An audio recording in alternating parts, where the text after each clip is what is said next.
brought in an expert who really knows like Nashville, rock and roll, the whole scene, did the whole thing. It's Smilin Jay, and he was in BR549. Say hello, Jay. Hi, Tom. How you been? Well, pretty good now that you're here.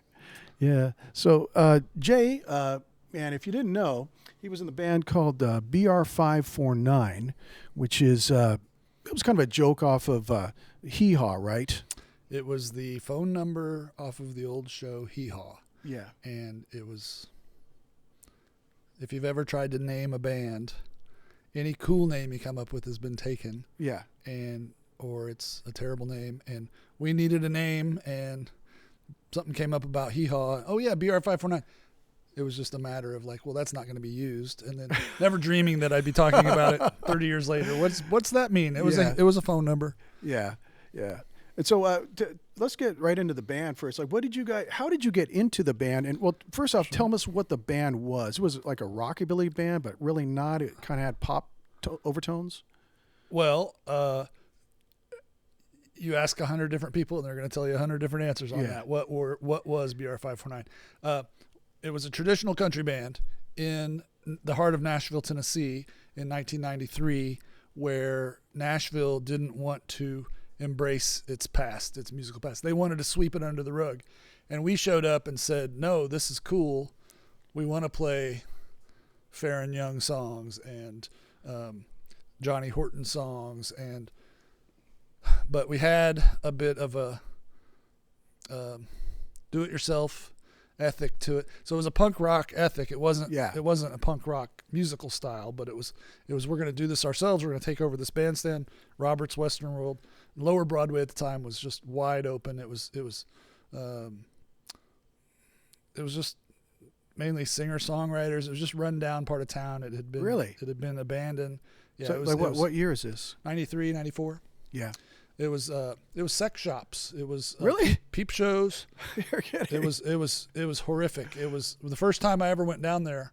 Well, the first time was with my parents when I was about 7, but on a vacation. I remember going down there. But when I moved here from Indiana, I go downtown, and all the history. The Ryman Auditorium is down there. The Ryman was boarded up and left for dead. Really? It was empty. Wow. They had moved. The Grand Ole Opry had moved out to Opryland and left downtown. Mm-hmm. And with that, it imploded. The businesses one by one left downtown, and all that was left were these little honky-tonks and some furniture stores and some pawn shops and, like I said, peep shows. There was a lot of hookers. It was not inviting. I went down there. I was so disappointed. It was just not a cool place. And then I started playing guitar in a band called Hellbilly, and Chuck Mead came to see our band, and I met Chuck and his girlfriend, his wife now, and he said, "Hey, I got a gig playing at Tootsie's." He was actually working as a doorman at Tootsie's. Yeah. He said, "You got to come down to Lower Broad. It's amazing." And I was like, "I've been. It's not amazing. It's sad." Yeah. And he said, "No. It's wide open. You can do whatever you want." So I went down there to hang out with Chuck, and I saw it through his eyes. And he was showing me, he's like, "We're in Tootsie's, the little club down there." And there wasn't many people down there. It was just a few people. And the guy who was playing the gig, it was Zach Taylor playing a guitar, just a single, playing a guitar and singing. Yeah. And he took a break, and Chuck asked if he could get up and sing a song. And he got up and he played Dixie Fried by Carl Perkins. Yeah. And that's the first time I'd ever heard Chuck perform. And I was like, wow, this guy's great. Yeah. And then Chuck finished his song, and Chuck said, have you been out back? And I was like, I don't know what you're talking about. And we walked up through Tootsie's, and we walked up the steps. He opened the back door, and the back room at Tootsie's had caved in. The roof had fallen in. It was just it was almost like a patio because the roof had fallen down. But that back room in Tootsie's where all the old songwriters used to hang out, Roger Miller and Willie Nelson and all those guys, Chris Christopherson. You open it up, and the Ryman Auditorium is right there, and I see the bricks of the Ryman, and it was almost like I heard the music. Open the door. Yeah. And we're in the alley there between Tootsie's and the Ryman, and we're feeling all the ghosts and everything. And like I said, through Chuck's eyes, I saw like, this is really cool, and I wanted to hang out there. Yeah. So I started just hanging out, and Chuck met Gary, and they started playing and started the band. And I was just drinking. I was just going down there to drink when I wasn't playing with my band. Yeah. But they were starting to get this thing happening. It was a scene was starting to happen. And the thing about Lower Broadway, as it evolved, it was every type. There wasn't a type that showed up. It was truck drivers. It was college students. It was hipsters. It was musicians. It was retired couples. It was people that just wanted to go down and dance.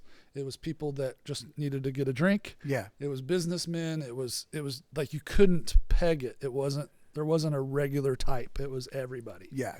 And so we were playing, and as I joined the band, then I quit Hellbilly, and they needed an upright bass player, so I traded in my guitar, got an upright bass. Wait, so Hellbilly, was that like a psychobilly band, or what kind of? We were rockabilly, yeah. But you had what were you playing? An electric bass, or? No, I played guitar. I played a Gretsch. Oh, really? Okay. So I was the lead guitar player. Okay. I'd never played upright bass before. I joined BR549. Oh, okay. They needed an upright bass, but they had an electric bass player. I was watching them with the electric bass player, and they'd do a Buck Owens song, and it sounded great. Yeah. And then they'd go into a Webb Pierce song, and yeah, it had the electric bass, and it didn't sound right. Like, you need the upright for that. Yeah, it's like Bill Haley. You know, when in the Bill Haley '70s they did electric bass, and you're like, what happened to it? Yeah, you know? yeah. And same thing when they would go back into a song that I knew the record of that had the electric bass, it sounded right. Well, they had been, I approached them like, you guys need an upright bass player, and they said, yeah, we do. Do you know anybody? And I tried to help them find a couple that were in town, but they had real gigs. Like, one guy was playing full time with Johnny Cash. One guy was playing with Emmylou Harris. So I got a bass. They said, why don't you get a bass and join us? And so I did, and jumped in. And so I think you originally asked me what kind of band it was. We were doing the old country stuff with a little bit of rockabilly, with a little bit of gospel, with a little bit of western swing, a little bit of all of it. So when you say like old country, like you're like 60s country, 50s, Buck Owens, 40s, 50s. Oh, really? Okay. Yeah. So Milton Brown, Bob Wills, that kind of stuff, up to Buck Owens and Merle Haggard. Okay. George Jones, a lot of George Jones, a lot of Johnny Horton, Johnny Cash, like we said, our parents' record collections. Uh-huh. But with the five of us in the band, we had 5 different directions. We were all coming to the same place, whether it was through square dances. Our fiddle player, grew up playing square dances. Gary grew up with gospel quartets and working back to the country music. Chuck and I were coming a little more from the punk rock side of things. Yeah. And the Stray Cats kind of thing. The roots bands, going back at it that direction. And Shaw, our drummer, was just all over the map. He was into everything. Yeah. And so we had this mixture of all these styles of music coming together. It made a really unique thing. And when people would ask, are you a rock band? Are you a country band? Are you a rockabilly band? We always just said we're a country band, whatever that means. Yeah. And people who sell music want to categorize music, and they feel the need to categorize music. And we were kind of like, hey, we do what we do, and let other people try to label it. But it's not an easily tidily labeled thing. So it's like, that's early 90s, and you guys you're on Broadway, but Broadway is just kind of beat down. It's not like crazy like it is now. Right. It started, like I said, when they started playing there, it was a ghost town, and it was shady and weird. And then as they played, more and more people came, and it started to clean up, and Nashville started to put, there started to be police presence down there, and one by one they were cleaning out the riffraff, and another adult bookstore would disappear. Yeah. Another peep show would get swept away, one by one, and then they got the hockey arena built. Yeah. That was happening at the same time. So then the city was investing in that area and trying to rebuild it, and that all happened at the same time we were playing. So everything, all of a sudden, more and more people, it became more friendly, family friendly, and people could come. Well, that kind of goes on to the whole theme of, like, when you first came in here, you're telling me, like, you were always in the right place at the right time. My whole life. Not that you knew, it just seemed to happen to you. And it sounds like it was the right place at the right time, playing at Robert's Western World. The 5 of us all converged on Nashville at the same time, roughly, within within 12 months of each other. And we all met up. We were all enamored with that history of Nashville and the music that came out of here. And we were all sickened by the fact that the locals who grew up here were kind of embarrassed by it. And oh, that old honky-tonk, that hillbilly stuff is embarrassing. And, you know, they'd rather just kind of forget that ever happened. And we were trying to say, no, this is really cool. We want to celebrate it. And we started learning that the younger kids were hearing this stuff for the first, like, who is this Johnny Horton? And they wanted to know, what other songs did that guy do? And we'd start realizing that it was new to them. And, you know, to a certain extent, you know, there's a lot of those classic Jim Reeves songs or Don Gibson. And I just remember these Vanderbilt kids coming up and kind of quizzing me like, well, who sang this song? That's a really cool song. And, oh yeah, you want to check out Don Gibson? He's a great one. You know, like, that was where we were at. We were kind of feeling like, were you guys,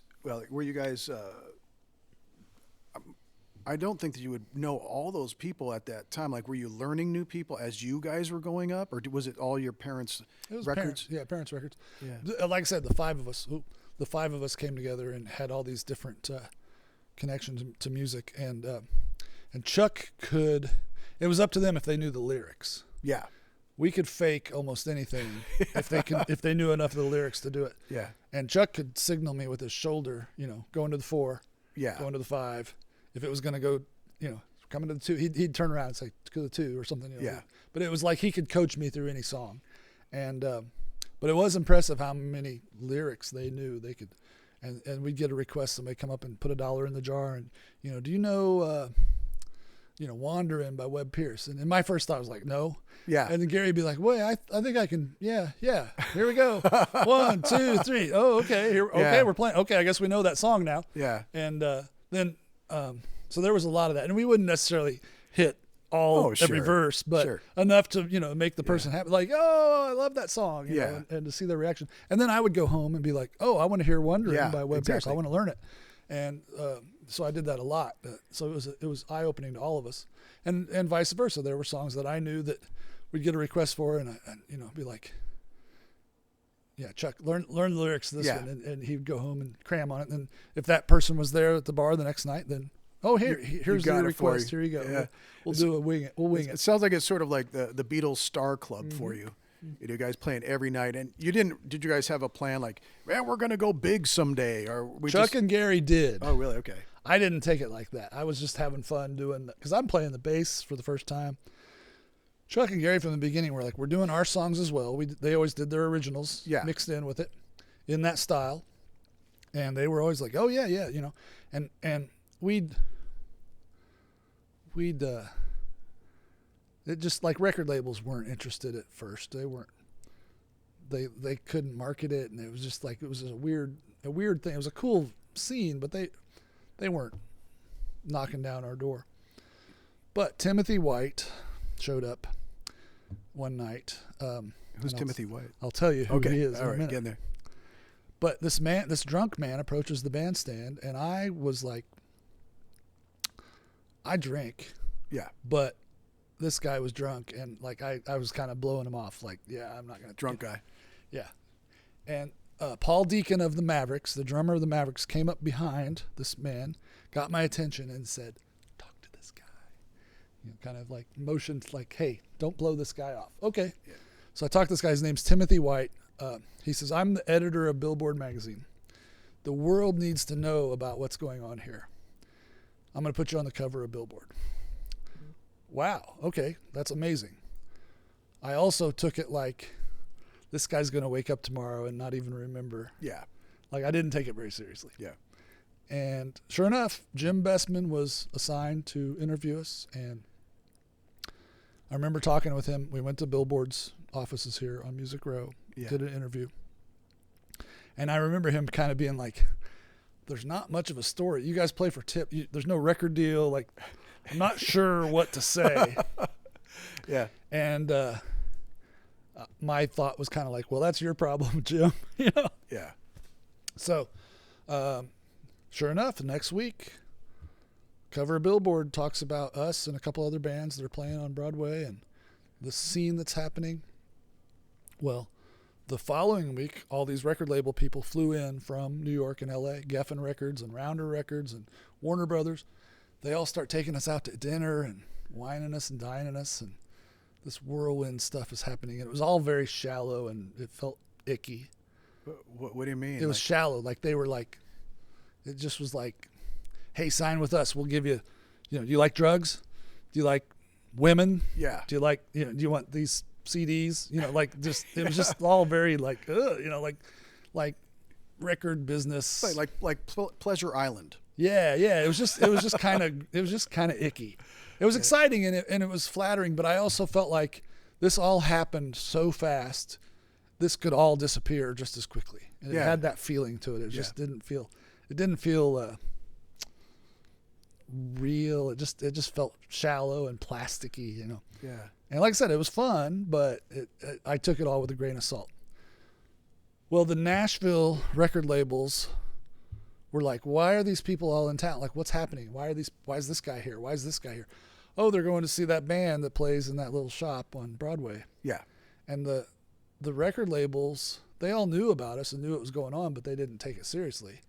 So they're like they're interested in them, They saw the Billboard article and everything. So then that following week, all the Nashville labels came. So then we had the heads of those labels showing up, and so it was like one week we were playing to all these out of town music bigwigs, and then the next weekend we were playing to all the in-town music bigwigs, and it felt like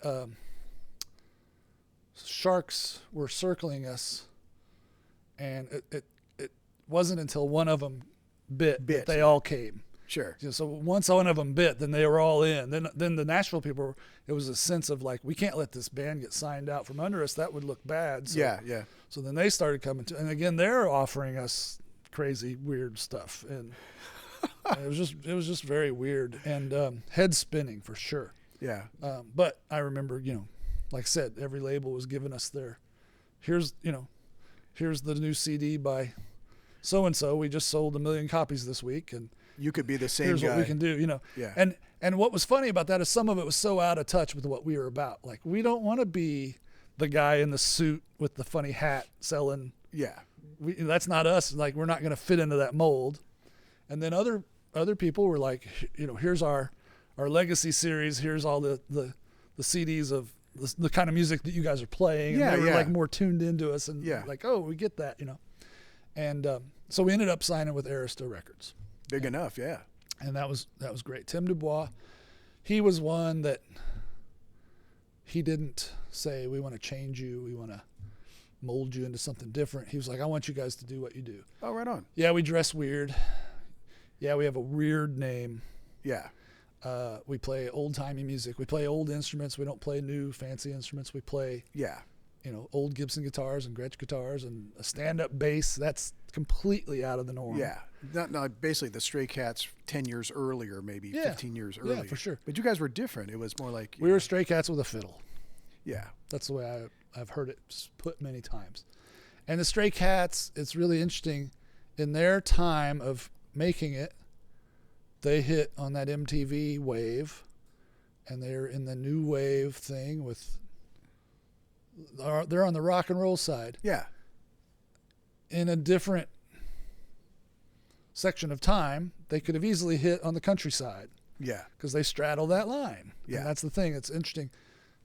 People don't hear the Stray Cats and think, oh, they're a country band. Nah, never. But they could have been steered that way, and you know what I mean? It's very set that, oh, they're a rock band, because that's the way they were presented to us when we were young. Mm-hmm. They were on the rock and roll side. For sure. And they're amazing. They're so good. But it was interesting that we're doing that 10 years later, and we're totally on the countryside. Yeah. But Arista also put us out there on some weird tours with alternative acts. Oh, really? Like who?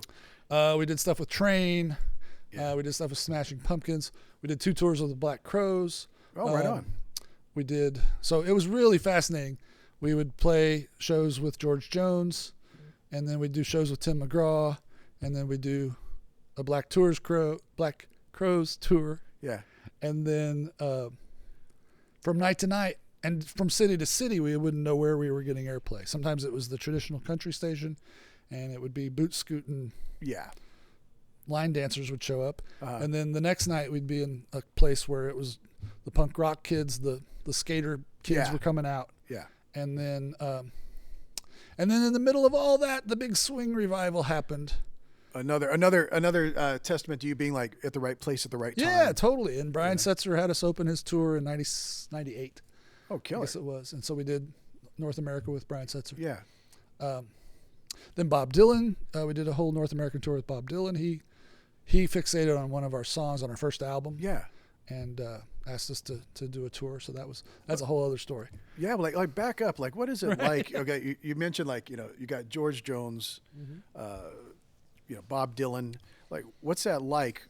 Like, how far is this from Robert's Western World to now you're meeting Bob Dylan and playing, opening up for him? So we did about a year and a half from when I joined the band. We played at Robert's 4 nights a week and playing for tips. We get a record deal. We go out on the road. Like a year later, we're at the Grammys. Like it all just happened. Yeah, super fast.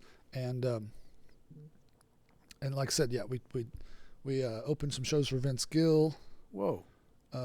Really early on, that was kind of our first like, oh wow, we're in an arena. Yeah. We're going from this little Roberts, to a little tiny honky tonk. Yeah. And we're playing for 300 people max, like packed in there. And then suddenly you're at this arena, this hockey arena or basketball arena, and you're looking around like, how did we get here? Yeah, well, and at that time I'd say like what Vince Gill, like he's probably one of the top country guys at the time. Mm-hmm. So it's not like you're playing for just like some old country act. It's like the top deal right now. And I remember we walk out on stage before Vince Gill, and we're green. We're just a little club band, and here we are in this big arena.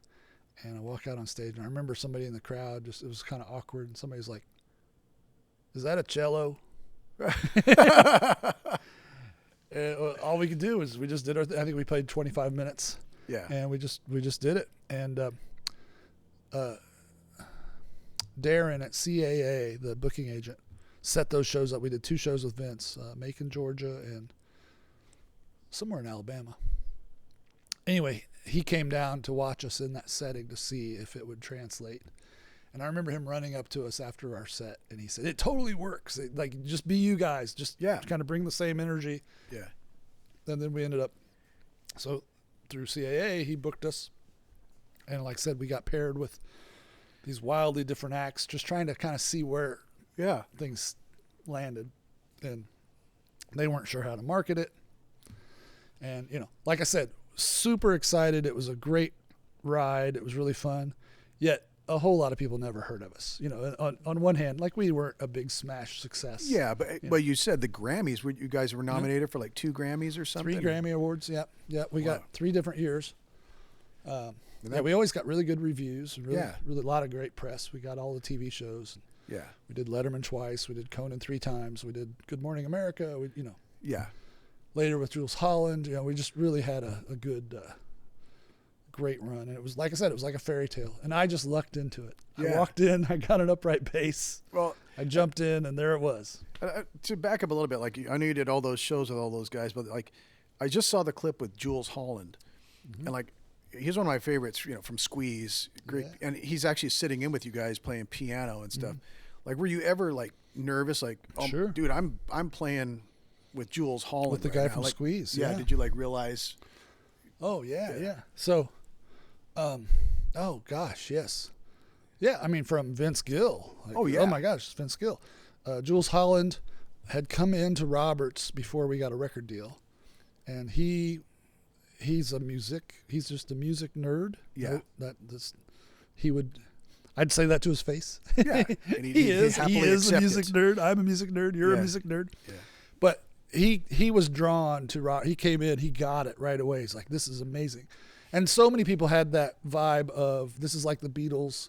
not to compare us to the Beatles. Yeah. But the vibe of the Reeperbahn and the Beatles in Hamburg, it's this young band playing this exciting music, and the Beatles were playing long hours and learning songs on the fly and faking their way through stuff just like we were. Yeah. And so we could really relate to that. And people, like I said, the music fans that were familiar with that, they came in and it was like, oh, it feels like that. We heard that constantly from people. This feels like what I've read about of the Beatles, or we're back in Hamburg, but now we're on Broadway. Yeah. Or people that were there in Hamburg that really were there would come and be like, this feels like this is that kind of vibe. So so we knew we were onto something right with that, just that. And so Jules felt that. And Jules had me play bass on a recording he did. I don't think it's ever been released, but I went in the studio with Jules when he was here and did a recording. And then a year later, we had the record deal. We were doing our thing. We were traveling. I was in Germany.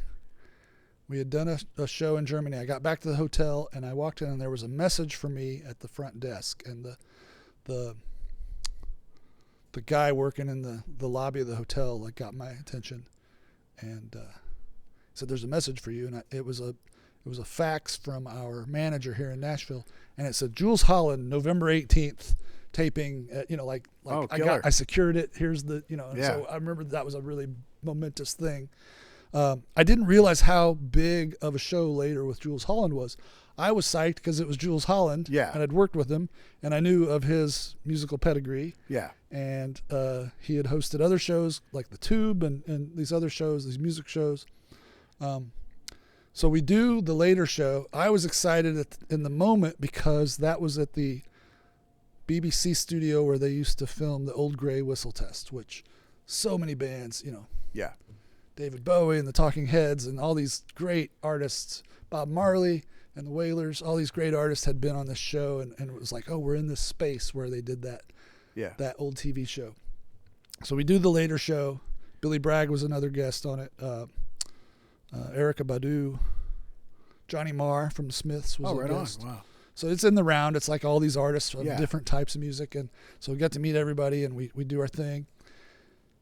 Well, the next day, for the next 3 months, I'm going to say, people saw that show. And I realized what a big impact that show has in Europe. Yeah. And how many people saw it. And because in America at that time, it wasn't really known. Yeah. The show wasn't that well known. I didn't know until YouTube came out. Now Americans are hip to it. Yeah, so I'm really proud that we got to be on it, but it really sold us a lot of records from people that would have never been exposed to our music except for that show. And you, as you know from watching the show now, it exposes you to music you wouldn't hear. Yeah, right on. That's the point of it. Is like, oh, this is a cool band. I would have never searched them out. It would have never been on my radar. Yeah. And so, my hat's off to Jules for that. Yeah. I know, like one other thing too, I was talking with Big Sandy about that. He said, when he was on Conan O'Brien, like the next day they would sell like 20,000 CDs or something like that. You see the spike. Exactly. Yeah. It's amazing thing. And of course that's watered down now with, sure. Every band can get out on the internet and put their songs on YouTube and everything. Yeah. But you don't have that immediate result like you had for being on national TV, network TV. Yeah. We had the same experience. Our first thing like that was, our first thing was the Nashville network, but as far as network TV, like a national thing, it was Conan. Oh yeah. Oh, right on. Same thing. Next day, like, whoa, big spike. Yeah. You could see, oh, that's because we did Conan. Oh, that's because we did Letterman, and this big wave of sales. Yeah. Well, like when you play on Conan, like you get a sound check or in one take at it, and it's because it's like semi-live. It's the tape. Like it's live. Yeah. No, it was treated like you get your one shot to play it. Yeah. But the thing I loved about both Letterman and Conan was we did a sound check. We set up. We played. They did what they called camera blocking. So they would basically rehearse. Like, okay, we play this song all the time, so like we don't really need to rehearse the song, but they wanted to see like, oh, this singer's going to sing the line here. So feature the steel player when he does his lick here. So they would rehearse the camera blocking. Yeah. And they would record the audio as they did that. So they would pull us Oh. into the control room and say, listen to, like, Yeah. do you like the way this sounds? And so I could listen to my bass and say, yeah, I like that. And Uh-huh. and both times they had it dialed in the way I liked it. Yeah. And but I always appreciated that. It wasn't just Yeah. like, oh, we'll try to mix this like a electric bass. That's one thing I noticed about like Conan. Like he's a rockabilly fan Yeah. anyway. So like he always had. I know his team. He had a lot of bands with stand up bass. Yeah. And the same kind of bands in your ilk. Oh, yeah. Yeah, so for sure. I assume that they had a good sound for that. They knew how to mix that kind of stuff. Yeah, they were hip to that for sure. And so I always appreciated that. And Conan, the second time we played Conan, he brought his 6120 out, and I remember him standing there kind of jamming with us at sound check. Yeah. And that was a big thrill for me to meet him in that capacity. Yeah. But the first night, I had heard the Max Weinberg 7 do Because They're Young by Dwayne Eddy as a bumper, as they would go to commercial. Yeah. And I'd heard them do that, and I asked Max Weinberg while we're hanging around during the day. The musicians in the band, both with Letterman and Conan, they wanted to talk gear and hang out, and they had to be there. They're on the clock, so to speak. Yeah. So we're talking about guitars and tunings and stuff, and the drummers are talking about drums and everything. And so I asked Max, hey, could you do Because They're Young? Just maybe what I know you've done it, Sure. And he was like, yeah, I love that. I don't know that he said he would do it for sure, but he lit up when I asked him about it. Yeah. And sure enough, right before we played, they played Because They're Young. Oh, right on. That made me so relieved. Like, we're about to go on national TV for the first time, and I'm nervous, and I've got the butterflies and everything. And here comes the band playing some Dwayne Eddy, and it felt like it was a soothing, and like they got your back. Yeah. And so we did our song. It was Betty Betty, about Betty Page, and like I said, a really great spike in sales and everything. And about, I don't know, a week and a half later, I'm back in Nashville. I run into Dwayne Eddy. Oh no, yeah. And he said, hey, I saw you on Conan O'Brien. And we're talking about it. I'm thrilled. Wow, he saw us on Conan. And I said, did you notice what song they played before we played? And he said, yeah. He said, did you have something to do with that? And I said, I did. He said, I thought maybe you did. Oh, that's cool. So I've known Dwayne since I was a little boy. Really? My family and Dwayne have go way back. So he's been like a guardian angel to me. Yeah. So that was really special. Not only that he saw us, but that he caught that and that they played it for him. So a couple of years later, we were on Conan again, and I didn't do anything this time.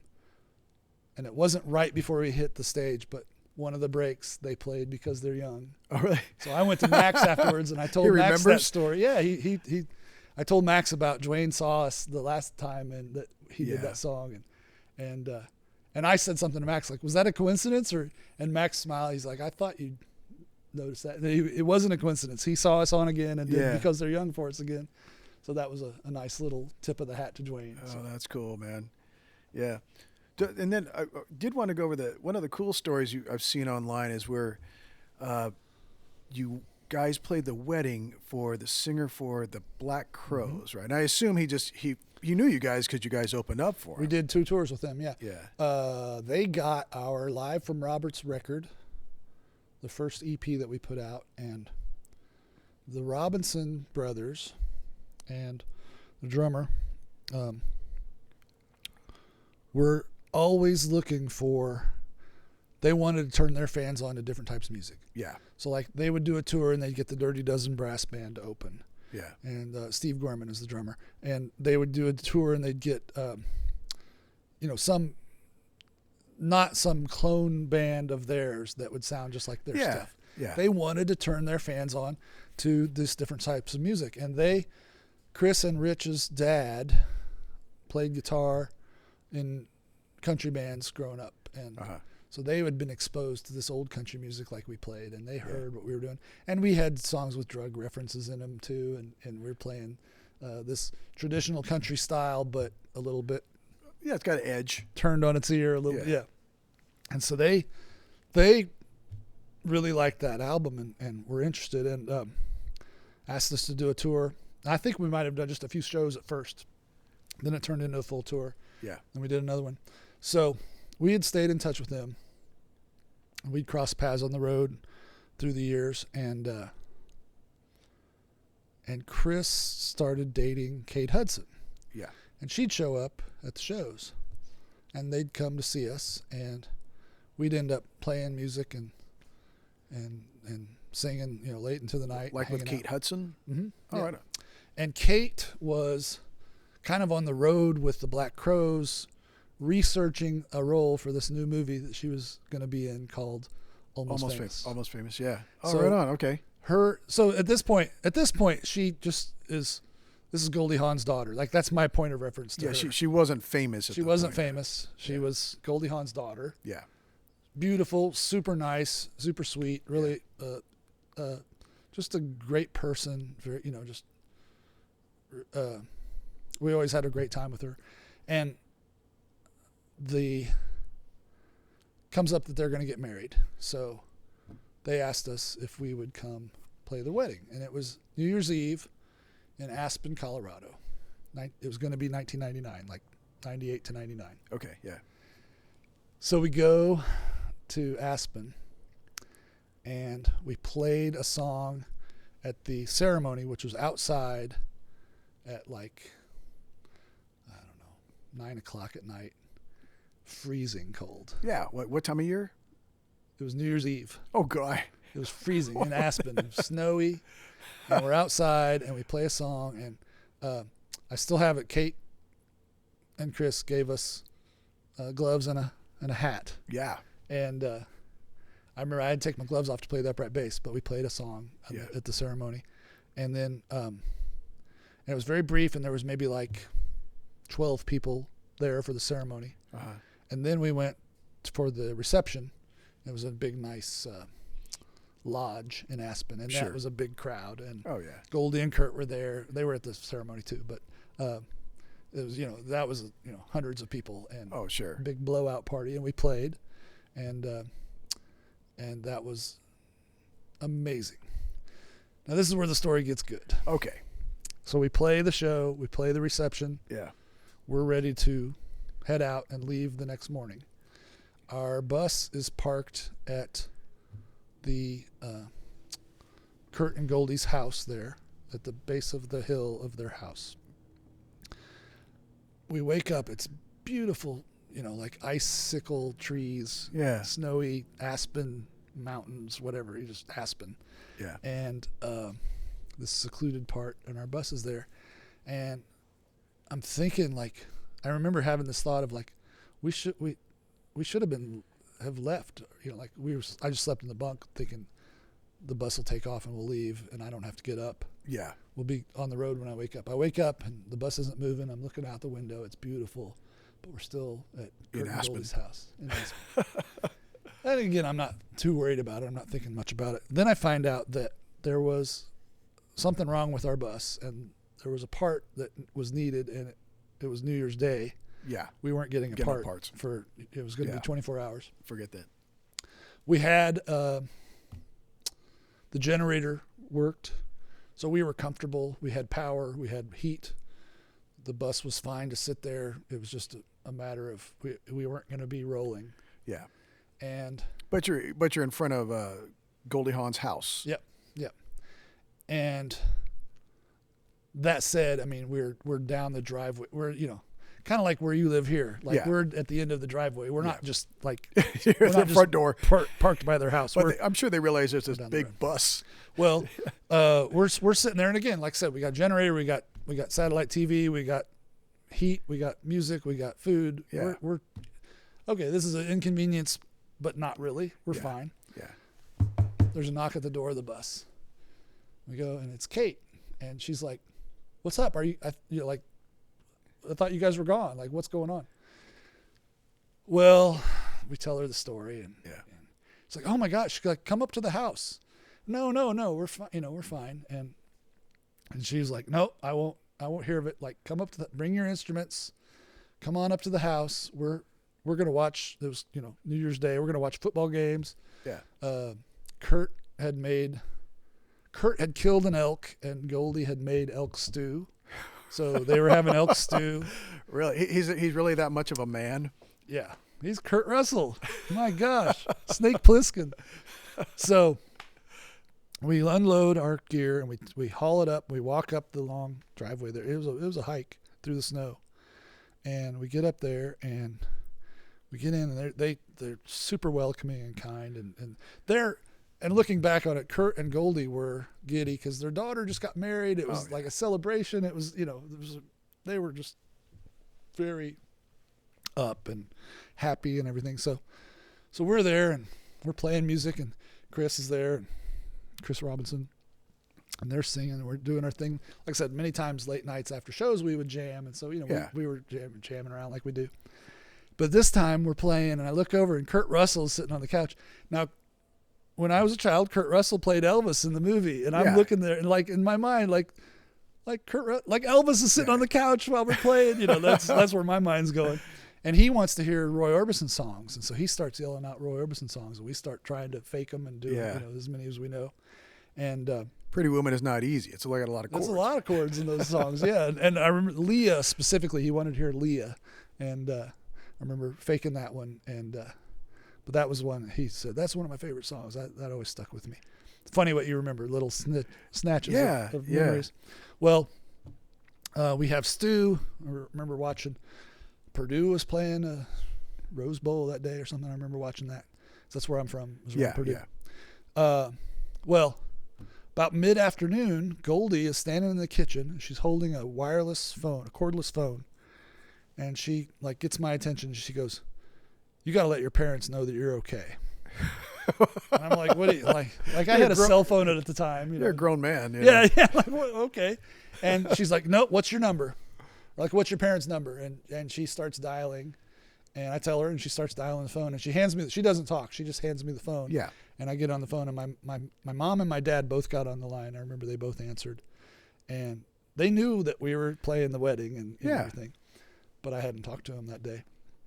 So they answer, and I remember I'm kind of embarrassed in front of all the guys. Yeah. Goldie's making me call my parents, right? Yeah. So I step around the corner. I remember being in a laundry room by the washer and dryer there off the kitchen, and I'm on the phone. I'm like, "Our bus broke down. We're stuck in Aspen, but we're hanging out. This is amazing. We're, Goldie insisted it." Well, my parents' reaction was the caller ID said Goldie Hawn. They were super excited. Oh, that's cool. Way cool. So we stayed. I don't think we slept over. I think we stayed late, and then we went back to the bus. Yeah. And then they got the part, and then by the next morning we were gone. Yeah. And but it was such a great thing that we didn't plan. It wasn't planned that way. It just right place, right time. Yeah. It all happened as we left. Goldie kissed me on the cheek. That's my claim to fame. Never wash that cheek. I got a kiss on this cheek from Goldie Hawn. It was very, very sweet. She was so nice. And it was just such a great time. And then, like I said, we crossed paths with Kate and Chris several times. Then, while I was still with the band. Yeah. Moving forward, we'd meet up with them at different places, and super, super nice. So that was a real fun adventure that just all kind of happened. Yeah, just and it's totally true. It's like you were at the right place at the right time. Mm-hmm. That she was just coming out with that movie too. Right. So she had been studying for that role and talking about this movie she was going to be in, and I knew who Cameron Crowe was and everything, and that's exciting, great. But I remember going to the theater to see it and seeing the poster, and the poster is Kate's face. The girl that you knew who played at her wedding. Yeah, that's and she was kind of like, well, I got this little part in this movie. And if you watch the movie, her screen time, I mean, she's a vital character. Yeah. She's a huge part of it. But her screen time, she's not just the leading person all through the movie. Yeah. If you think about it, which I have, I've watched the movie thinking about it. It's she has it's a great part. And it's like I said, it's vital. Yeah. But it was so bizarre, to go, there's Kate on the poster in the lobby of the theater. Yeah. And then we go in, and then it's a huge hit. And she is the it star. Yeah. that year, you know, and all of a sudden, you know, has a string of movies and is doing really well. Now, I know she still has the baggage of she's still Goldie Hawn's daughter. Yeah, that's yeah. never going to go away. Yeah, yeah. For good or for bad. Yeah. But that's that was really another fascinating thing then to go see that movie, and it was great. It's a good movie. Yeah. You know, a good rock and roll movie. And, Yeah. you know, so Like, if you did all those things with, like, did it ever like get to your head? Like, you're all, hold on a second. Like, I'm at the Grammys. yeah. I'm with Goldie Hawn and Kurt Russell at their house. I'm playing these big concerts. Like, at what point do you go, okay, man, it's just me. Like, what am I doing here? Do you ever get that kind of feeling? Yeah. Two things. There's times where it's like an out of body experience, like it's happening to somebody else while it's happening, because it is surreal. Like, I'm talking to John Fogerty from Creedence Clearwater, and Whoa, it's like I didn't know you met him. Whoa, yeah, we opened for him, and as he's having a conversation with me, it's that voice that we've all heard our whole life. Yeah, yeah. And I would just be lost in that, like, oh my God, it's that voice. Yeah. And then I'd realize, oh, he just asked me a question. Like, I gotta, I'm in a conversation here. I gotta come back. Come on, Jay, get it together. Yeah. But the other thing about it was every day was like crazier than the last. So we're meeting all of our heroes, and we're in these crazy situations, and it was this super high after super high after super high. My psyche would try to even out, and it was disturbing at first because I couldn't process this. Then I started to get a handle on it, what was happening. I would get super depressed about the littlest nothing. Really? Like, I realized it was my personality swing trying to compensate. Like, I was so hyped and excited because we're meeting these people and we're in this situation that I dreamed about. And then the next day, like, my eggs were prepared wrong, and I want to cry. And I realized, like, why am I even worried about that? Yeah. And I started realizing, like, I needed to process these swings. Like, I had to even it out with some down or sadness to even out the crazy, because we were in this crazy high over and over again. And it built up like a snowball. Like, we're at the Grammys. Bob Dylan wants you to open a tour. Like it keeps getting bigger and bigger. You can't even fathom it. Bob Seger wants you to open a tour. John Fogerty wants you to open a tour. All these things, just like, yes, please. Brian Setzer wants you to open a tour. Yes. And you try to do it all. And then the John Fogerty thing, he put out an album called Blue Moon Swamp in 1997. We would like do a tour and then say, after this tour, we need 2 weeks off. Sure. We just need time off. Yeah. We've been going for, 22 weeks straight. Good. We need 2 weeks off. Yeah. Well, then, Bob Dylan comes, says he wants you to do this tour. Well, yeah, we're going to do that. Turn down Bob Dylan. Yeah. Okay. Yes, we'll do that. That's, that's 9 weeks. Okay. Okay. Okay. John Fogerty wants you to do this tour. He's put an album. He hadn't put an album out since 1989, whatever. Yeah. Yeah. Center Field or whatever, or the one after Center Field, whatever. And again, we were like, no, like, we're going to kill each other. We can't do that tour. Yeah. And John Fogerty's people were like, wait, you didn't, like, we said, no, we're not going to do the tour. And he's like, wait, John Fogerty wants you to open the tour. Like, are you not understanding what's happening? This is John Fogerty. Yeah. And we're like, no, really? We understand. Yeah. We need 2 weeks off. Like, we're just not going to do it. And they came back with more money. Like, John really wants you to do it. Here's, here's money. Yeah. And we were like, no, that's not what's driving this. We've been working for like 32 weeks straight. Yeah. We need 2 weeks off. And so we didn't do the tour. We played 2 nights with him at the Ryman Auditorium. Yeah. And so we just only did the 2 shows with Fogerty. Wow. But it was so neat he's a person in my record collection. He's not a real person. Yeah. Bob Dylan's not a real guy. Yeah. these are guys in my records. Yeah. They're these bigger than life. Elvis isn't real, right? He's this myth, you know. Yeah. John Fogerty is this thing that we all know, and you put it on the record player, or you turn on the radio, and it's that voice and that thing, and that's that. And he's standing there, and he's like, "I really like your record." He said, "My wife Julie is sick of your record because I play it all the time." Like, that's the sweetest thing I've ever heard. That's it. Yeah. And John Fogerty's saying that, like, how do you even process that? Yeah. And so those 2 nights at the Ryman were amazing, and we get to. So, like I mentioned earlier, the Ryman had been boarded up when I moved here. It was left for dead. Wow.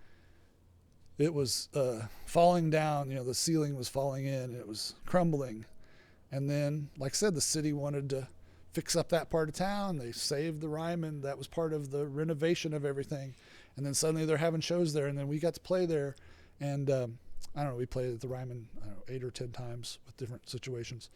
And but that, one of those 2 nights with Fogerty, Sam Phillips and Scotty Moore and Sonny Burgess came. What year is that? 1997. Yeah, because Sam died in 2003, 2002. Well, you got to see all these guys. Yeah. And our friend Mark Hagan from VH1 was there and was with them backstage. And, like, that was such a thrill. Like I said, to me, like, it's one thing. Like, I'd met Scotty Moore before, and that was a huge thrill. Oh, yeah. But now he's, like, at our show. Coming to see you. It's a different thing. It's like, whoa. And the thing I remember about Sam Phillips was he said, "You guys are really different." He didn't say I liked it. He didn't say it was good. Really? He said, "You guys are really different." And I kind of laughed to myself, like, what does that mean? That's not a compliment. That's like saying, "Hey, Tom, you got a house here." Well, yeah, you know. Well, later I come to cherish that comment because Sam Phillips, all he was all about was different. That's true. That was the highest compliment he could pay somebody. Yeah. Was to say you're different. Yeah. I took it as he said it, like, that's not a compliment. That's a statement that's indifferent. Yeah. Well, later I realized that's the highest praise, and I talked to his son about this after he died. But Jerry was like, "Yeah, that's if my dad said you're different," he said that was the highest compliment he gave anybody. That's true. And then I was like, you know, walking a little taller, like, yeah, we were different, and you know, if we didn't sell 1 million records, Sam Phillips appreciated what we did, and I'll take that any day. Yeah, you met all those guys, and it's like, without being like macabre or whatever, but you know, guys only live so long. But you were at that time right when all those guys were like 60 years old, 65 years old. Right. Yes, because every day still we're losing them. Yeah, that link to the past, and you know, we just lost Dwayne Eddy. But my first concert I ever went to as a kid was Waylon Jennings with the Crickets opening. Oh, really? And then the Crickets backed Waylon as his band. No way. Played. But what blew my little mind, I was 8 years old. My parents took me, you know, like they were going to see the show, and I just happened to be there. We'd seen the Buddy Holly story. I knew enough of the music. What blew my mind was Buddy Holly was dead long before my time. Yeah. And that's how I processed that. Here's this guy's story. He died a long time ago. Yeah. You start with that. Yeah. There's all this great music. He's gone. Then we go to this concert, and it's the guys who were on those records. It's the Crickets playing those songs. Wow. And that was kind of mind-blowing to a little kid. Like, wait, everything I've been taught is this guy's dead, and it's the past, and it's gone. Yeah. And then here's these guys playing those songs. They're playing It's So Easy, and they're playing Every Day, and they're playing Peggy Sue. And I'm, oh, that's the drummer, and that's the bass player. And I'm like reassessing like, wait, these guys are alive. This is real. They're playing these songs right here. So then fast forward, I joined BR549. I'm playing bass. my phone rings one day, and it's Stuart Coleman, who's a producer, and he says, "Is this Jay McDowell?" "Yep." "Is this Jay McDowell that plays the upright bass?" "Yep." And he says, "I'm producing a record on the Crickets, and we need you to play upright bass." And I'm saying, "Whoa, who is this? Like, this is obviously a prank." Yeah. You know, "Is this Jeff? Who is this?" Yeah. "No," he says, "we're recording. We're doing it at Jerry Allison's house in his studio. Can you be there, Tuesday afternoon at 1:00? "Yes, I'll be there." Oh, right on. "If this is not a prank, I'll be there." Yeah. So I go out there. Now, the bass player, Joe Malden, still played bass, but he didn't do the slapping stuff. Yeah. Didn't slap the bass. And turns out Stuart had come to see BR549 like the night before he called me, and he saw us play. And, and I'm telling him, like, I just got a bass. I started like 3 weeks ago. Like, oh, really? Like I know other bass players that you could get. And, Sure. And Stuart was like, "No, I saw you last night.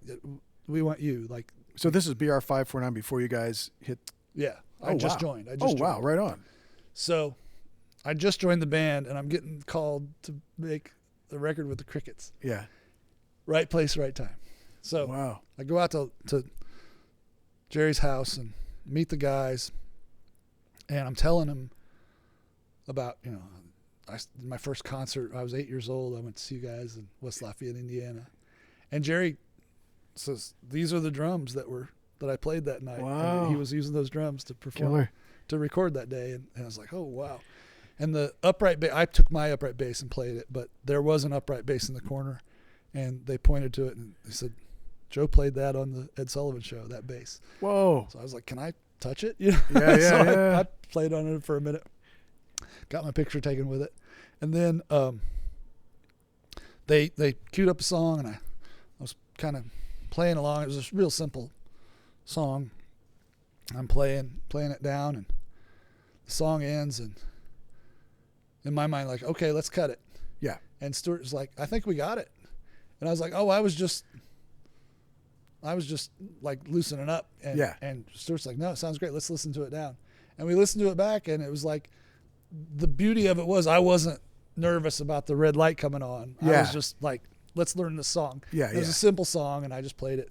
And he was like, "Yep, that's great. That sounds good." And I was happy with it. He's like, "Are you happy with it?" Like a one-take wonder? One-take thing. And I just did it without even thinking I was recording. I just played it, and it happened. So I was really proud of that. And so we're doing some hand claps and some other stuff. And I just played the bass on that one song. It was just the one slapping song. And his wife, Jeannie, comes down, and Jerry's wife says, "Jerry, there's a phone call."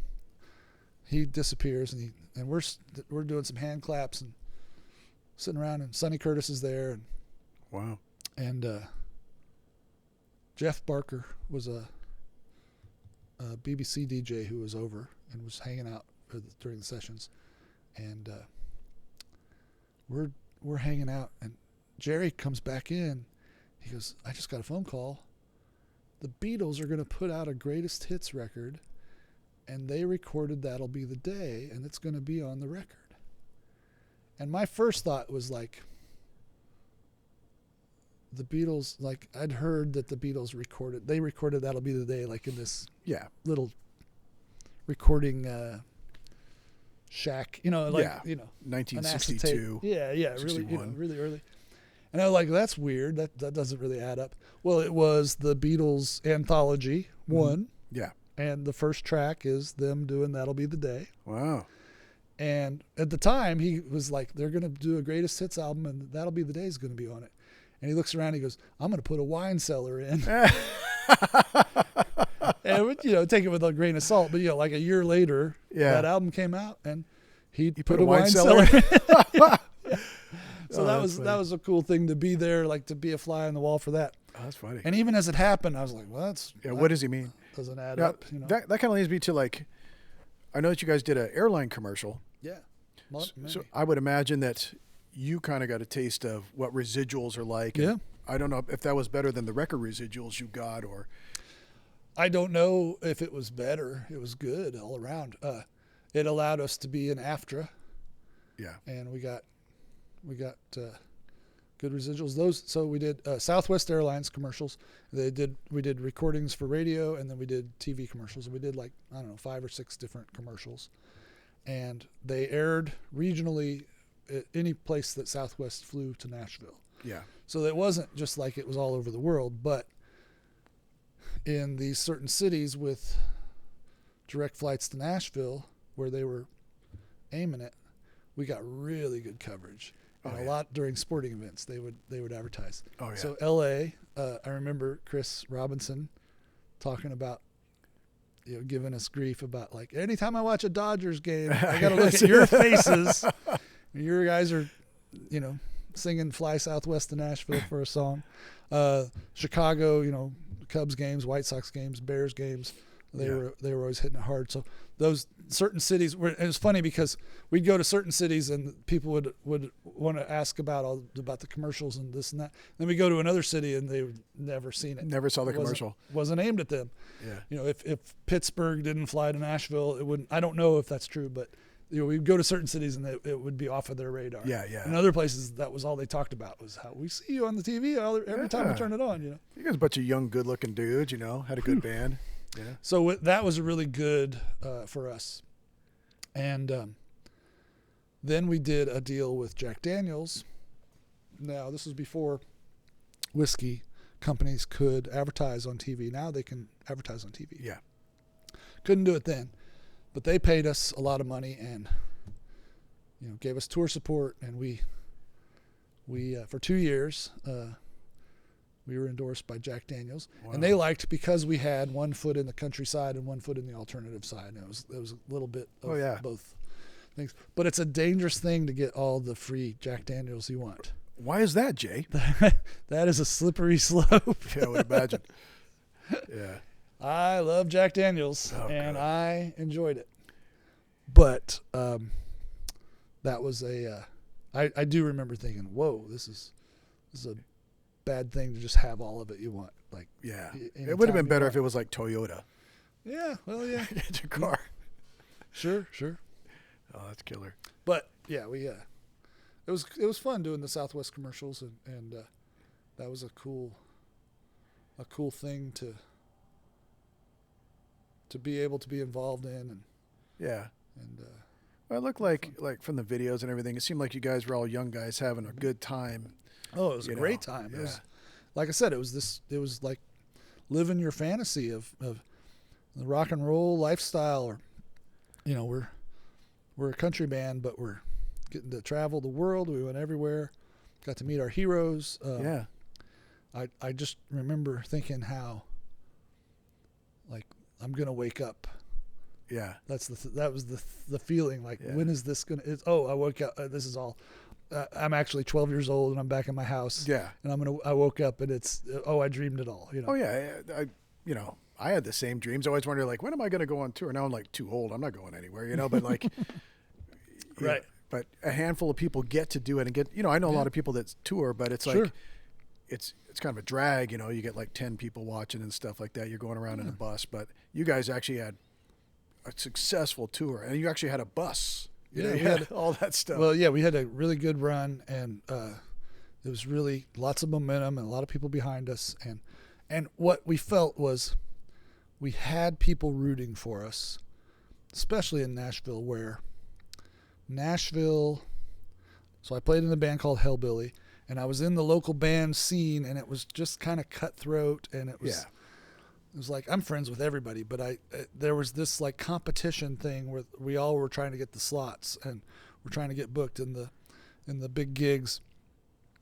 BR 549 was not in that scene is the wrong word. They weren't in that scene. They were playing for tips. They weren't competition because they were just playing at Roberts. Yeah, just one place. They weren't stealing gigs from anybody. They were just doing their thing. And as we had success, as I joined them and we had success, it felt like everybody was rooting for us because we were doing what we loved. Yeah. And people knew that we were doing what we loved. We were doing the music that we loved, and we were doing it for the right reason.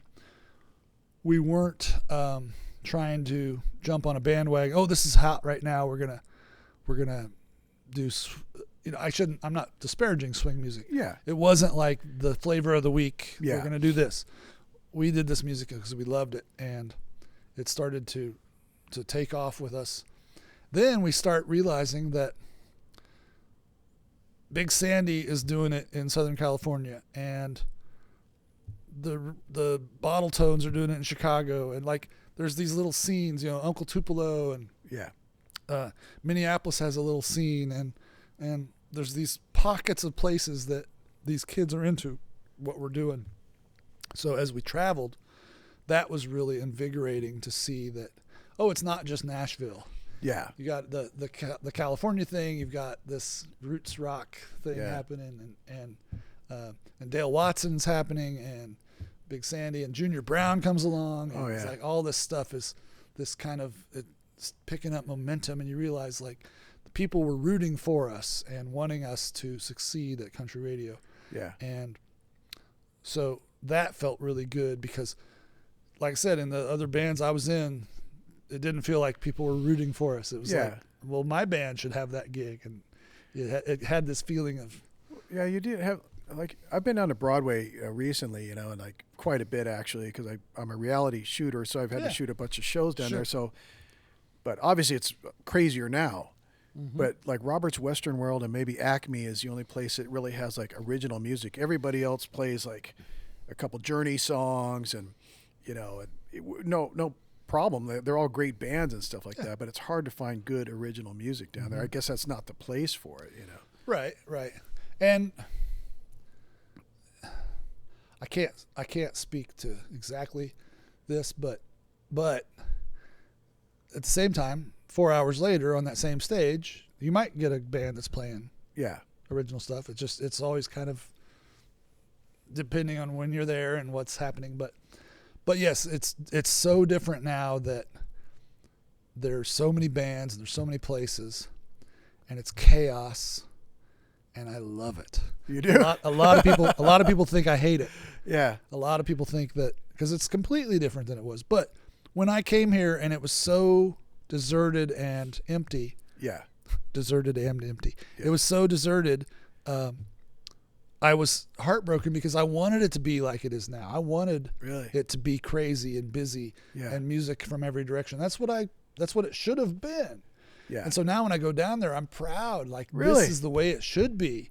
And friends of mine are like, it's crazy. I don't want to go down there. Yeah. You're insane. You like this? Yeah. I was like, well, I don't know that I love it, but I love that it's what I wanted it to be. Now. Oh yeah. It came to life, and it came back, and as hectic and chaotic as it is, it still makes me happy that it's providing a living for all these musicians. Yeah. That is great.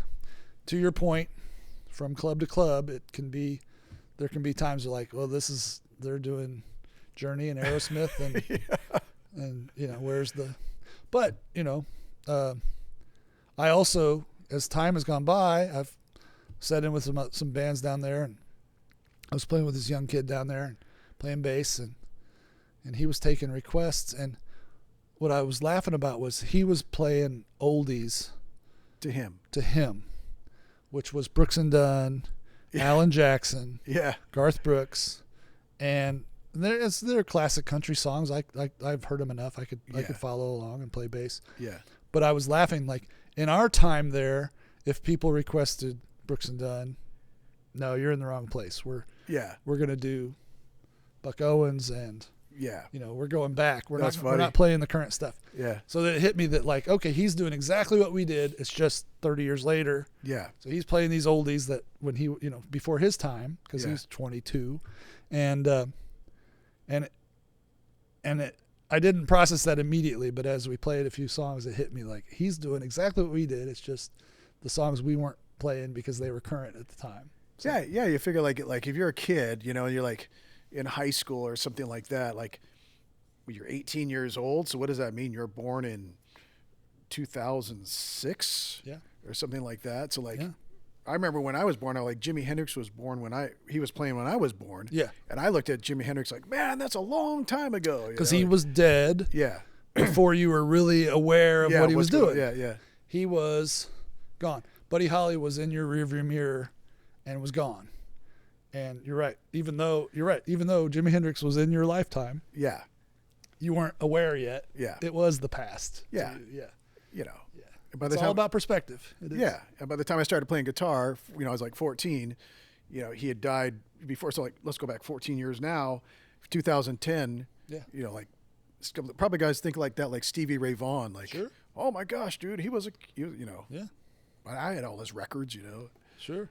had a chance to see him and then I'd kick myself for not seeing him, Sure. but Yeah, it's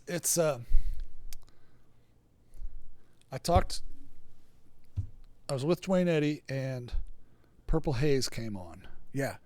Yeah. What do you think about that? So let's talk about perspective. Yeah. Purple Haze, from Rebel Rouser to Purple Haze, is 10 years. Yeah. That's a 10-year jump. Yeah. And think about the sound of Rebel Rouser and the sound of Purple Haze. And that's 10 years, meaning as Dwayne Eddy lived that time, that was a career length, like, he had this whirlwind of success, 1958, 59, 60, 61, 62, 63, things are just really happening. Yeah. The Beatles come, hard breaks, right? Yeah. Like suddenly the American artists, it kind of shuts down on him. Yeah. He still had enough of a career to go out and play. Yeah. But things turn. It's British bands, British invasion stuff is happening. Yeah. That American rock and roll is not the hip thing anymore. Yeah. Then it really jumps, and then Cream happens, and then Jimi Hendrix happens, and it really leaves Bill Haley in the dust, right? Yeah. That leaves them like, what do we do? They're not relevant at all. Yeah. But in hindsight, all these years later, I'm standing with them, and it's like, wow, that's 10 years. That's nothing. Now, if you go back from right now, Yeah. 10 years ago, 2014 to Yeah. 2024, and you think in difference of music and popular music, it's not as drastic. No. It's not as big of a shift. No. There is, if we pulled up and streamed music from 2014 right now, we can analyze it and say, well, this auto-tune is happening, or this thing is happening, or whatever. But it's still not as drastic as 1958 to 1968. I would say, like, the classic thing in American culture, if you watch American Graffiti, Yeah. it was done 10 years after 1962. He did Yeah. it in 72, Yeah. and everyone's got long hair, and like, Yeah. it's like, it was a totally different, like, in that 10 years in our culture, Right. I've never seen anything change so much. I'm sure it was, the Beatles and free love and Vietnam War and all You're that right. stuff. Hair and length, everything. Yeah. clothing completely drastically changed. Yeah.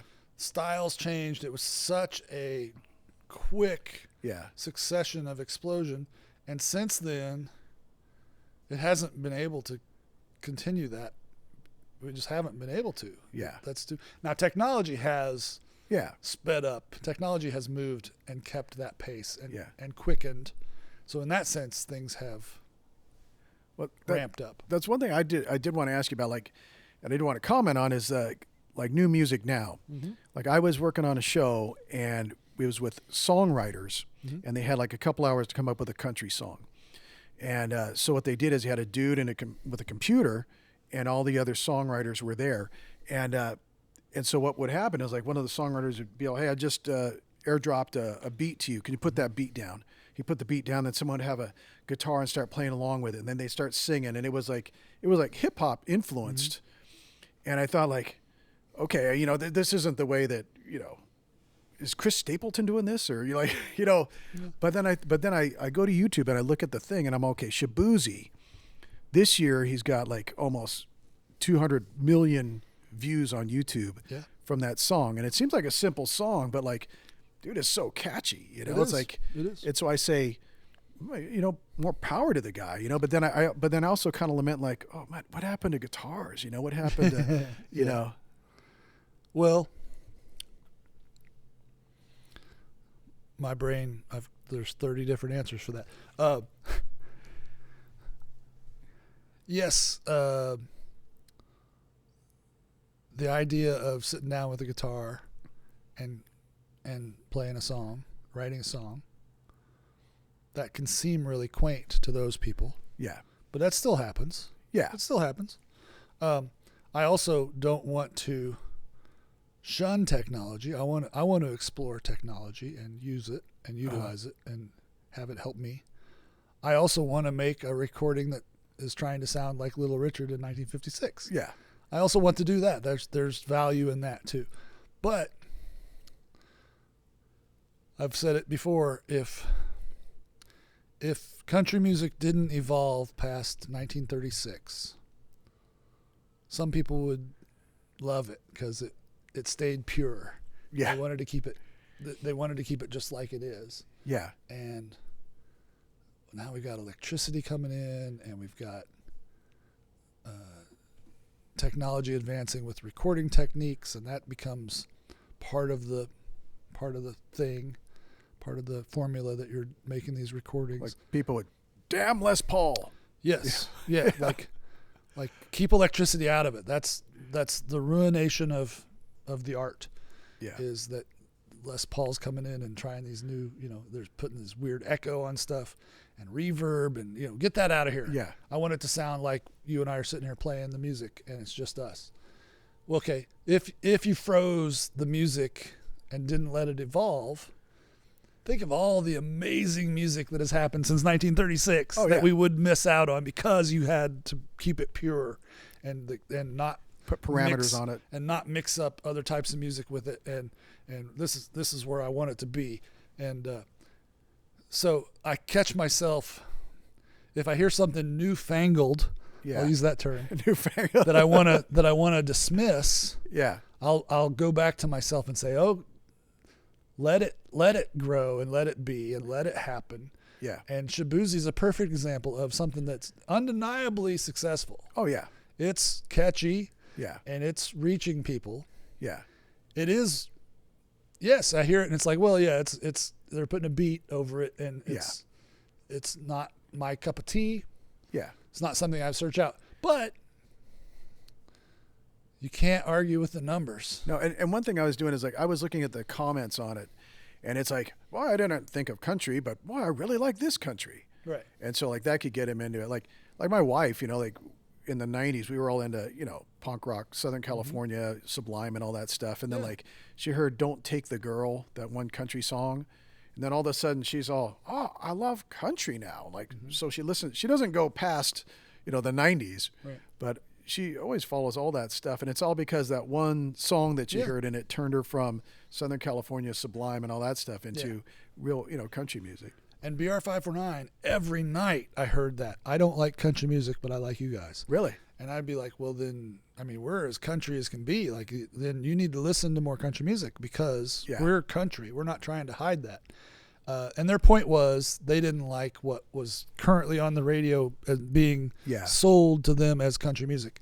But our point was like, well, listen to George Jones and listen to Johnny Cash and listen to Red Foley and listen to Eddie Arnold and of those four artists, that's a really wide range of country music too. Sure. You're not necessarily going to like all four of those artists, but something in there, you can appeal. Now, I also, to your earlier question, to me, it's all about context and perspective on music.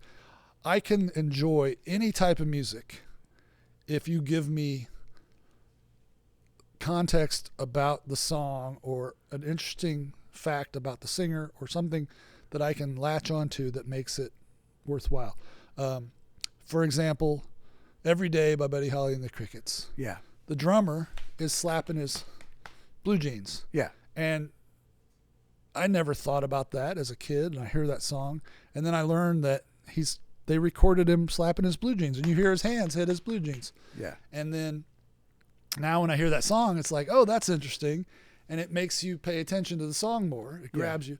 And I work at a museum now, and these kids come in, and they are jazzed about some new singer, Jelly Roll. They're jazzed about Lainey Wilson. They're jazzed about this person. And I may have heard the song and been like, not my thing. Yeah. But if a 10-year-old is telling me like, hey, she recorded this song and she recorded it in her car. Yeah. oh, that's interesting, and then I'll listen to it with some context, like, oh, that's a cool thing. It's a different way of doing it. What's another one? Bill Black Combo did a song called Smokey, part 1 and part 2, and it's an instrumental. It's fine. It's nothing. It didn't do much for me necessarily. It's kind of like a Dwayne Eddy kind of. Yeah. That's the way I looked at it. Like, oh, they're trying to be Dwayne Eddy, whatever. Yeah. Well, then I find out Reggie Young, the guitar player, like used a pencil to hit the string, like as a pick. He popped the strings with a pencil. Cool. Yeah. And now when I hear it, I'm like, that's really cool. And I love the song. And I realize it hit me one day that the recordings that we've grown up listening to, the first time you hear a song, it may not grab you. Yeah. But then you learn something about the recording of it or the context of it. Yeah. And the next time I heard Smokey, I loved it. And then I'm telling my friend, like, listen to this song. He's playing it with a pencil. And I realized the recording didn't change between my listenings. I changed. The story behind it. My brain changed. I was the change. Yeah. And then it's the exact same recording, and suddenly I'm in, and I'm into it. So if a kid tells me about a song and gives me a reason to pay attention, it doesn't matter what genre it is. If it's rap, if it's hip hop, if there's an interesting angle and it's clever, I can enjoy it and I can get something out of it. Yeah. Now, I greet people at the museum all day, every day who say, I can't listen to rap. Just dismiss it. Yeah. Like, I don't like rap. And I don't want to be confrontational, but I'm so turned off by, like, you're going to just dismiss all of this art because you have a preconceived notion of what it is. Yeah. I don't like country music. Wow. There's, I can't listen to punk rock. Yeah. Okay, that's fair, but like that really is limiting, same with saying I don't like country music. Well, have you listened to this? Yeah. Oh, I like that. Well, have you listened to this? Yeah, I don't care for that. Okay, cool. There's such a wide range of stuff in every genre of music. And if you think about it, that's what Sam Phillips was doing. He was putting gospel together with black music, with hillbilly music, and he was mixing all this stuff because he knew what people would. He was trying to stumble on the secret sauce. Yeah. You know, and which people still do today. And you got to have failures to find it. You got to go down these roads where it's not at to get to where it's at. Yeah. The one thing I did notice, so like I was looking at pictures of all these different guys that have been coming up, and they all, like the successful guys seem to all have like a cool story. Like that Jelly Roll guy. Yeah. My wife was telling me the guy was in prison and all this stuff. And then I was thinking, okay, Hank Williams, like his stuff's, a kid today might say, oh, it's kind of hokey or whatever. Mm-hmm. Well, the guy, he's an alcoholic, died at 29, but he had all these, it's just that hard luck story. He had demons. Johnny Cash had demons and his redemption. And I think that's what makes it better. Like these guys are not just singing songs because they can sing.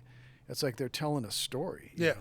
Oh, God. There's so many people that can sing. Oh, yeah.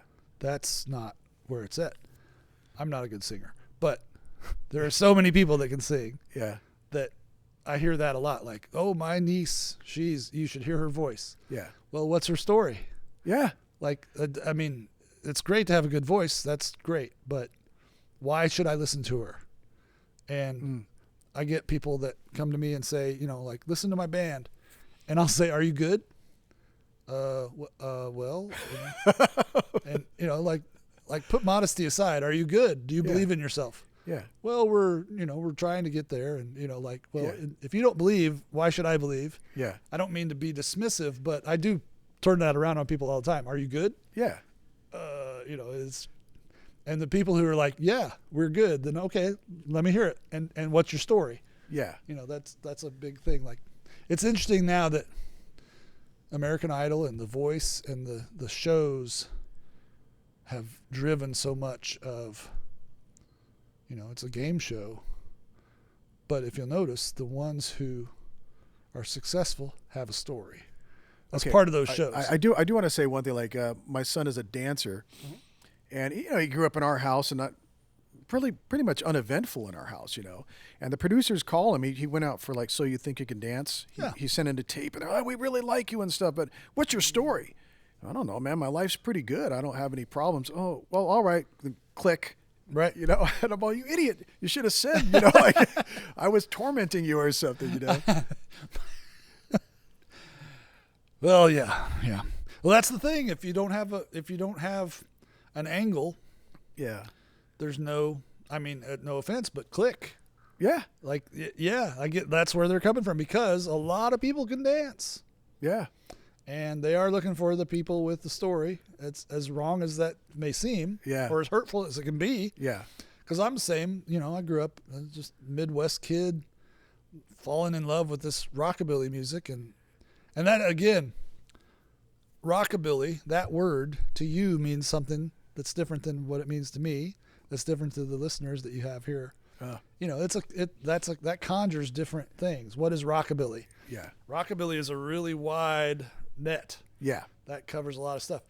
Where I'm growing up, just like happy to hear something a little twangy, like, oh, I dig it, and then I really felt it in California. Like, people can be really narrow-minded about, oh, you got drums and you're not rockabilly, or oh, you don't wear the right clothes, you don't drive the right car, and you realize, like, oh, it's in my mind it needs to be this, and in a lot of people's mind it's this.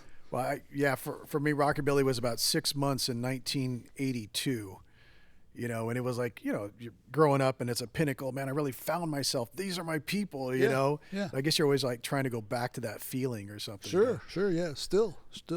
And the idea that rock and roll also a really wide, if you say rock and roll,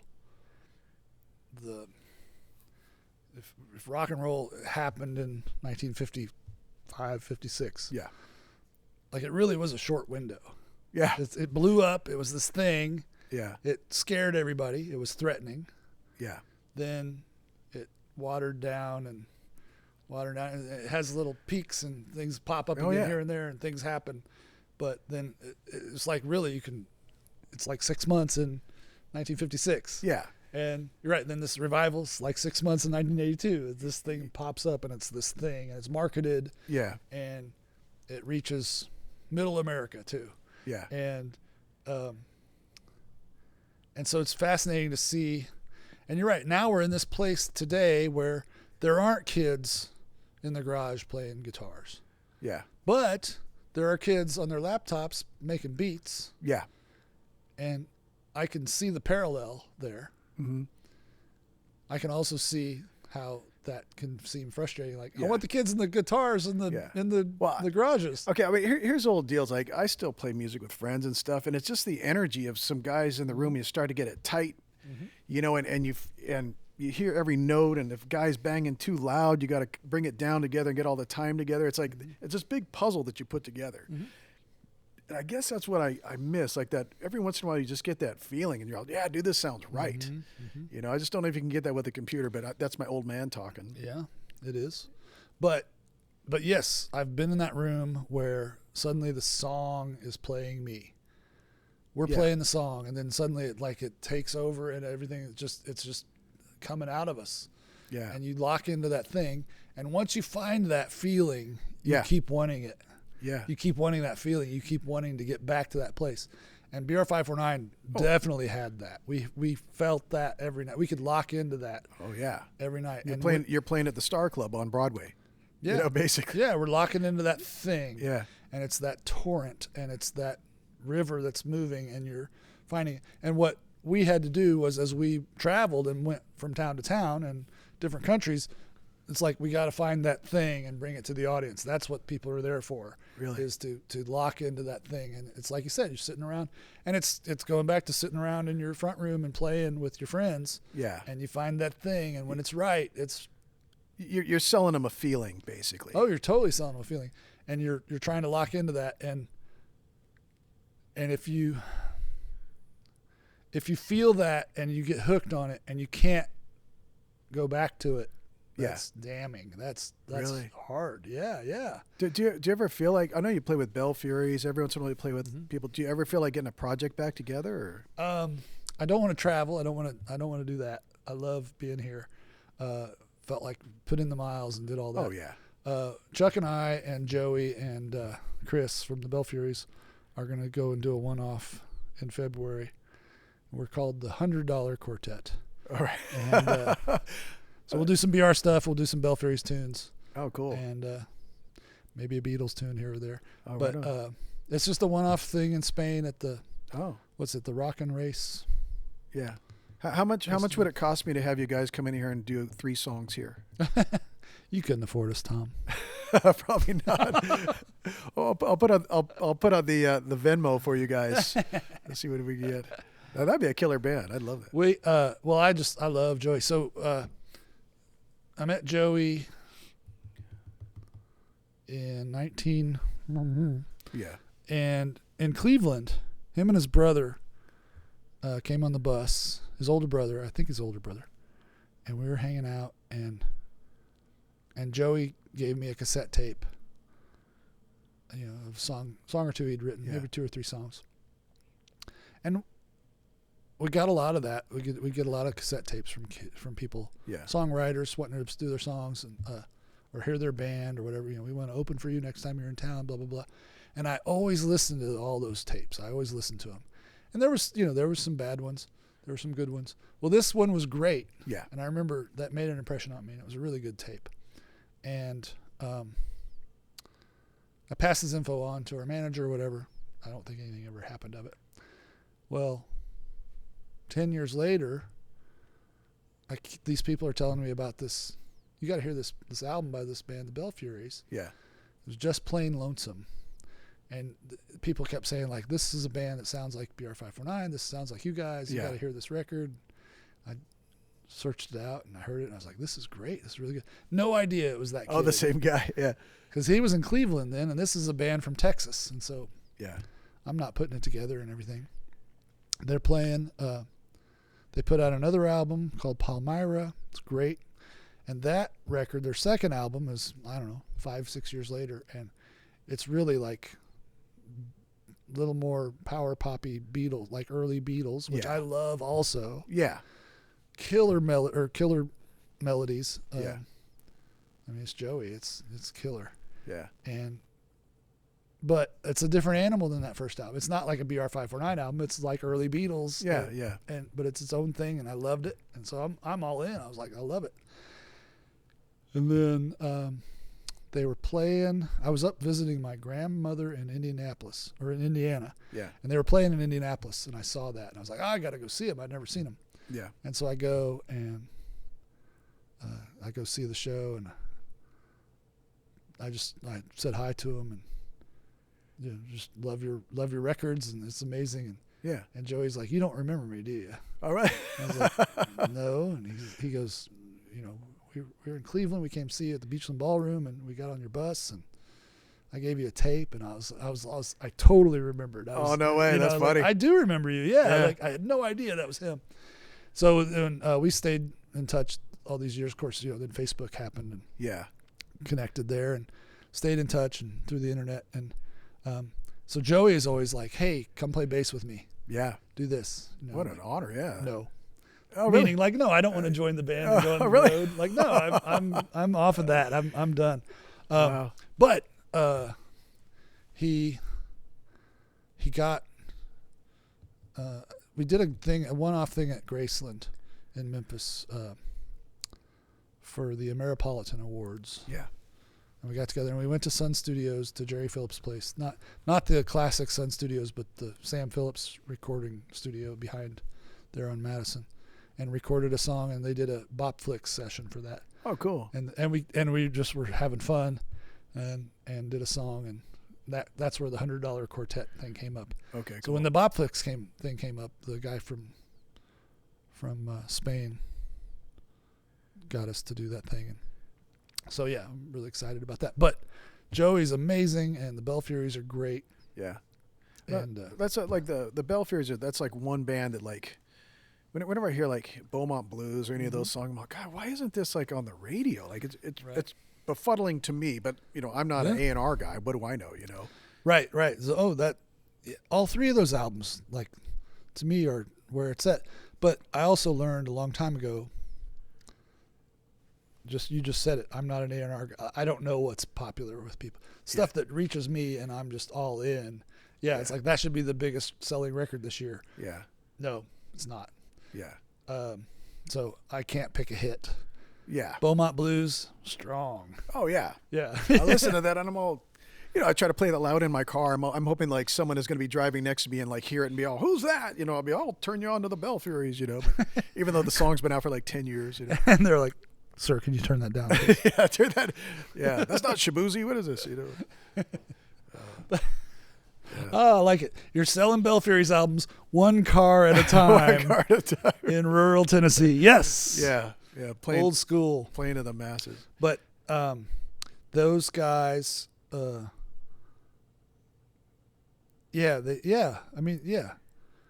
Brown should be the biggest thing ever. Stevie Ray Vaughan should be the biggest thing ever. Yeah. He was pretty big. Stevie Ray Vaughan was pretty big. Well, okay, that's one other comment I want to make. Like, you're a player, and guys just like guitar music. I would think maybe like Chris Stapleton is probably the best thing now. He's not like up and down the neck, but he could if he had to. But to me, it's like his stuff is really tasty, and it's just a good tone on his guitar. But like, probably like Waitress, never heard her name, with the Alan Jackson song. Like that's got some killer telly on it. Mm-hmm. But you don't really hear a lot of songs like with a lot of heavy guitar like that really get me. Mm-hmm. My wife can't stand listening to Django Reinhardt. Like she says it gives her a headache. Just too much. She just wants to hear that electronic beat or there's something simple, which is fine. But well, the thing I think about is Vince Gill. Early 90s maybe. I saw him on a TV show playing guitar, and he was great. Chicken picking, like doing it. And I was like, wow, this guy is amazing. And I remember being really honestly impressed by his guitar playing. Wow, this who's this guy, Vince Gill? Wow. And then a year later, he's got this huge country hit, and it's really like Vince Gill country hits. They're where's the solo? It's not playing a guitar. It's not a flashy guitar. It's a mellow song. It's reaching the ladies. Yeah. And it's selling really well. And it's like, well, he's not. That's not his angle. And but he saw that lane. Oh, I'm going to take this. I don't blame him. I'm going to take this lane. It's selling a bajillion records. Well, then the thing about it is Vince has that in his back pocket. He can still pull it out and still wow you with the guitar. But I feel like there's some strength there with the fact that he's not relying on that, but it's there and he can pull it out when he wants to. I think he's just Chris Stapleton can too. He's a wise performer, like that's what I was like out in Southern California. I'm a camera guy, so I had some buddies of mine that were working out on the what is that, the big thing out in Palm Springs, the big rock concert. I forget what it is, but they do that for 1 week, and then they leave the stage up, and then after that they have Stagecoach, and it's a country thing. Is it Coachella? Yeah, Coachella. Yeah. So forgive me for not knowing rock and roll. So Coachella's 1 week, and Stagecoach is the next. And then like I was asking the camera guy, he's like, because he shoots both of them. Mm-hmm. He's like, yeah, man, Coachella's just like a bunch of drunk people and stuff. It's kind of crazy, Then like, but then you go to the country western, and it's all the most beautiful women in Southern California come to that thing, because that's what they dig, And I know they're not going there to hear chicken picking, right?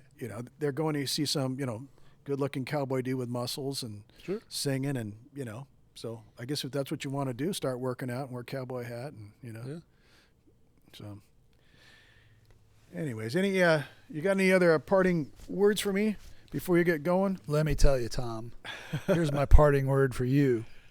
No, thanks for doing this. I love telling stories, and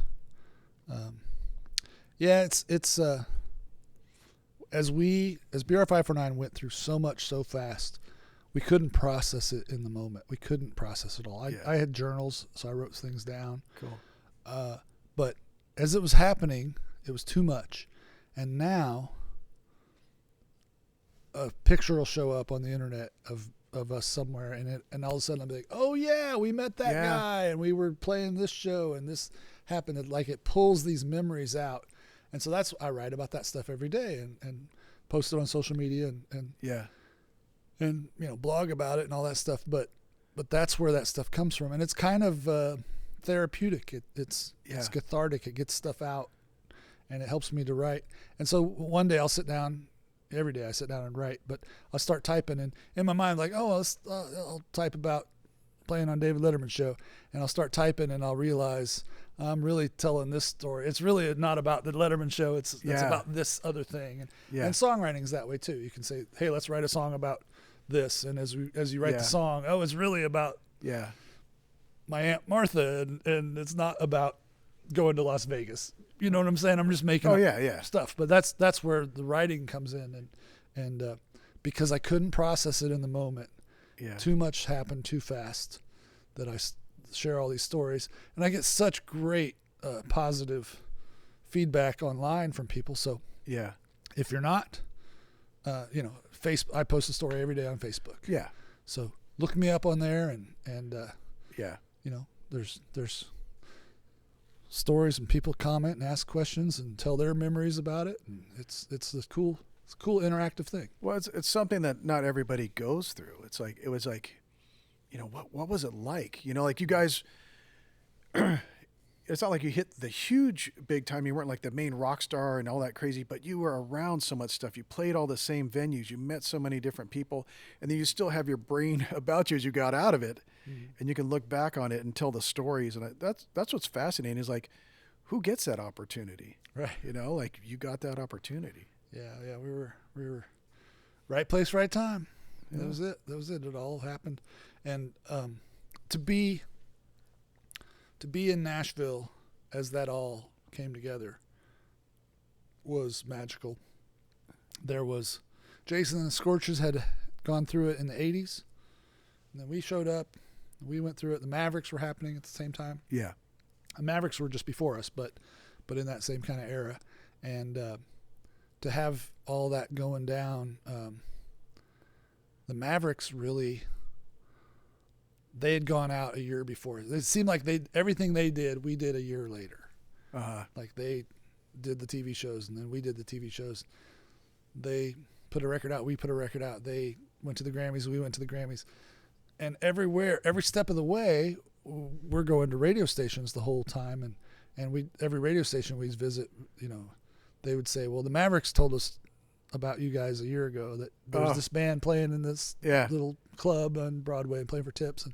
And we heard about you then. And now you're here. And they would say, the Mavericks told us about you a year ago. Tell us what's happening now in Nashville. Yeah. Like they kind of looked for us for what's next, And cool. So we'd tell them about other bands that were playing around Nashville. But so that was just an amazing time to be in Nashville and have that all happen, and to be young and hungry and we were all in. Once we signed the record deal, we went, and you did it. 5 guys, we worked hard, and we could count on each other, and we showed up every night, and we gave it our all, and like I said, it was all a dream. It was amazing.